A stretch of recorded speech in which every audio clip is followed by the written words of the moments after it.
ప్రభువునందు ప్రియమైన దేవుని బిడ్డలారా, ప్రభువును రక్షకుడైన యేసయ్య నామములో మీ అందరికీ ఉదయకాల సమయములో శుభవందనాలండి. యేషయ్య ప్రవక్త గ్రంథం 9వ అధ్యాయం 6వ వాక్యాన్ని చదువుకుని ఈ రోజు కొరకు మనము ప్రార్థన చేద్దాం. ఏలయనగా మనకు శిశువు పుట్టెను, మనకు కుమారుడు అనుగ్రహింపబడెను, ఆయన భుజము మీద రాజ్యభారముండును. ఆశ్చర్యకరుడు, ఆలోచనకర్త, బలవంతుడైన దేవుడు, నిత్యుడగు తండ్రి, సమాధానకర్తయగు అధిపతి అని ఆయనకు పేరు. దేవుని బిడ్డలారా, మన దేవునికి అనేక పేర్లున్నవి. ఎందుకంటే ఆయన సర్వశక్తిమంతుడు.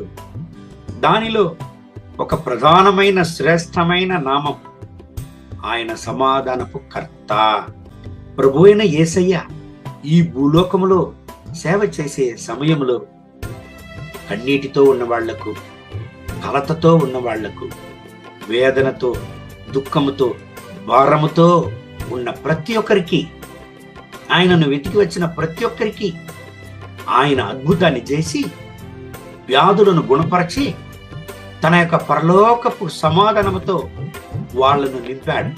ఆయన దగ్గర వచ్చిన ప్రతి ఒక్కరిని, ఆయన దగ్గరకు వచ్చిన ఎవరిని కూడా వ్యర్థముగా ఆయన పంపలేదు. ఎందుకంటే ఆయన దయగల దేవుడు, ఆయన సమాధానపు కర్త, ఆయన రాజాతి రాజు. మత్తయి 11:28లో ప్రయాసపడి భారము మోచుచున్న సమస్త జనులారా, మీరందరూ నా యొద్దకు రండి, నేను మీకు విశ్రాంతి కలుగజేతునని దేవుడు పలికాడు. ఈ ఉదయకాల సమయంలో ఈ యొక్క దేవుని వాగ్దానాన్ని వింటున్న ప్రియమైన దేవుని బిడ్డలారా, మీరు కన్నీటితో ఉన్నారా? కలతతో ఉన్నారా? వేదనలతో ఉన్నారా? ఆవేదనలతో ఉన్నారా? సమాధానం లేకుండా ఉన్నారా? ఒక విషయాన్ని మీకు చెప్పడానికి నేను ఇష్టపడుతున్నాను. ప్రభు అయిన యేసయ్య సమాధానపు యొక్క కర్త.